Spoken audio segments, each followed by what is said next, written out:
Selamat ulang tahun Jakarta. Semoga masalahmu segera tersolusikan.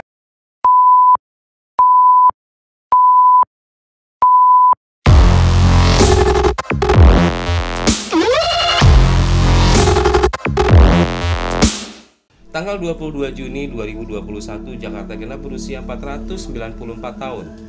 Kota yang memiliki luas wilayah sekitar 664,01 km persegi daratan dan lautan 6.977,5 km persegi, dihuni sebanyak 10,56 juta jiwa menurut sensus penduduk tahun 2020. Jakarta telah menjadi pusat pemerintahan sejak bernama Batavia pada masa Hindia Belanda. Secara de jure, Jakarta menjadi ibu kota Indonesia berdasarkan Peraturan Presiden Nomor 2 Tahun 1961. Status sebagai ibu kota negara tersebut kemudian diperkuat melalui Undang-Undang Nomor 10 Tahun 1964. Di usianya saat ini, Jakarta pernah dipimpin oleh beberapa orang gubernur. Dan berikut gubernur-gubernur yang pernah memimpin Jakarta. Yang pertama, Suwiryo merupakan gubernur DKI pertama yang menjabat pada periode 23 September 1945 sampai dengan November 1947. Dia menjabat setelah proklamasi kemerdekaan RI. Sebelum menjabat sebagai gubernur, Suwiryo merupakan wali kota Jakarta. Yang kedua adalah Daan Cahya yang menjabat selama 2 tahun, yaitu tahun 1948 sampai dengan 1950. Dan Daan Cahya adalah gubernur militer Jakarta. Selama menjabat, ia berhasil menyelesaikan masalah administratif yang membuat Indonesia tetap bertahan. Yang ketiga, Samsu Rizal.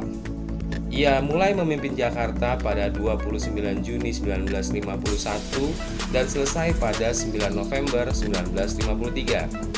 Sebelum memimpin Jakarta, ia pernah menjadi wali kota di 2 kota di Indonesia. Terdapat beberapa proyek yang dikerjakan selama Samsu Rizal memimpin Jakarta, seperti pembangunan pusat tenaga listrik di Ancol, tempat penjernihan air, pembangunan rumah rakyat, dan 2 rumah sakit. Yang keempat, Sudiro adalah gubernur DKI Jakarta yang keempat pada tahun 1953 sampai 1960. Kakek dari aktor Tora Sudiro ini adalah seorang pendidik dan guru. Ia membentuk rukun tetangga dan rukun kampung yang saat ini berubah menjadi RW atau rukun warga. Selama masa pemerintahannya terdapat beberapa pembangunan proyek seperti Waduk Pluit, Jalan Raya Tanjung Priuk ke Cililitan, persiapan pembangunan Masjid Istiqlal dan Hotel Indonesia, dan lain-lain. Gubernur yang kelima adalah Sumarno Sosroatmojo. Ia memimpin Jakarta mulai 1960 sampai 1964. Pada masa kepemimpinannya, status Kota Praja Jakarta Raya berubah menjadi tingkat 1 yang kepala daerahnya dipimpin oleh gubernur. Selama masa pemerintahannya terdapat beberapa proyek yang sedang dijalankan. Salah satunya seperti pembangunan kompleks olahraga Senayan untuk menyambut Asian Games pada tahun 1962. Gubernur Jakarta yang keenam adalah Hendrik Jul Hermanus Ngantung. Pria yang akrab disapa Heng Ngantung ini merupakan putra asli Manado. Selama masa pemerintahannya terdapat beberapa proyek yang dibangun seperti Taman Ismail Marzuki, Tugu Selamat Datang, dan Tugu Pembebasan Irian Barat. Gubernur yang ketujuh adalah Ali Sadikin. Ia menjabat pada periode 1966 sampai 1977. Setelah menjabat menjadi gubernur DKI Jakarta, ia langsung membereskan masalah-masalah yang dihadapi oleh kota Jakarta saat itu. Pada masa pemerintahannya terdapat beberapa proyek yang berhasil dijalankan seperti pembukaan Jakarta Fair pertama di kawasan Monas, peresmian Taman Ismail Marzuki, dan lain sebagainya. Gubernur yang ke-8 adalah Cokro Pranolo. Ia memimpin Jakarta selama 5 tahun, yaitu pada tahun 1977 sampai dengan 1982. Selama masa kepemimpinannya terdapat beberapa program yang dilaksanakan Cokro Pranolo seperti angkutan kereta api Jabodetabek, pengoperasian Metro Mini, Kopaja, dan lain-lain. Gubernur yang ke-9 adalah R. Suprapto yang menjabat sejak 1982 sampai 1987. Yang menjadi fokus selama pemerintahannya adalah pendisiplinan aparat pemerintah daerah dan masyarakat Jakarta. Gubernur yang ke-10 adalah Wiyogo Atmodarminto. Pada masa pemerintahannya, pada tahun 1990 ia melarang pengoperasian becak di Jakarta. Untuk menggantikan profesi sebelumnya, terdapat beberapa penarik becak yang dialihkan profesi sebagai tukang sayur. Sementara untuk menggantikan becak, disediakan ribuan bajai dan bemo serta ratusan mikrolet. Gubernur yang ke-11 adalah Suryadi Sudirja. dalam masa pemerintahannya, Jakarta berhasil meraih prestasi, salah satunya seperti Piala Adipura untuk kelima kota madya di DKI Jakarta. Gubernur yang ke-12 adalah Sutioso. Dia menjabat selama 10 tahun sebagai Gubernur DKI. Selama masa pemerintahannya, terdapat beberapa proyek yang dijalankan, seperti salah satunya adalah Taman Semanggi. Gubernur yang ke-13 adalah Fauji Bowo. Ia memulai memimpin Jakarta pada tahun 2007 sampai dengan 2012. Dalam masa kepemimpinannya terdapat beberapa program yang direncanakan oleh Fauji Bowo untuk mengatasi kemacetan. Salah satunya adalah pembangunan moda raya terpadu atau MRT yang kini sudah digunakan. Gubernur yang ke-14 adalah Joko Widodo yang saat ini menjabat sebagai Presiden Republik Indonesia. Sebelumnya, Joko Widodo pernah menjabat sebagai Wali Kota Solo.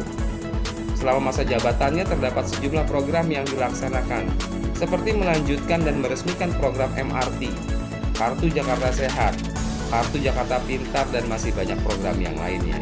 Gubernur ke-15 Jakarta adalah Basuki Cahayapurnama atau Ahok, memimpin Jakarta selama 2014 sampai 2017.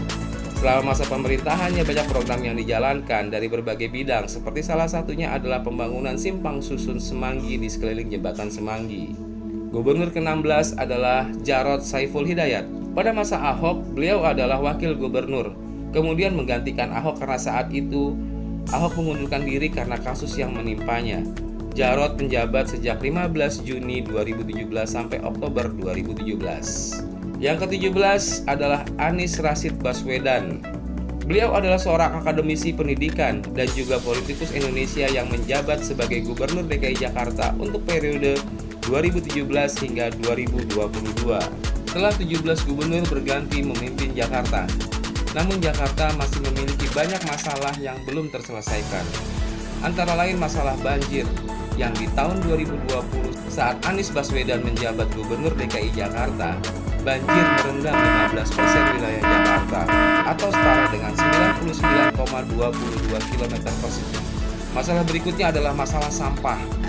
Menurut data Dinas Lingkungan Hidup DKI Jakarta, produksi sampah di Jakarta mencapai 7.000 ton lebih setiap hari, yang semuanya akan bermuara ke tempat pengolahan sampah terpadu atau TPST Bantar Gebang di Kota Bekasi, yang sewaktu-waktu bisa saja ditutup.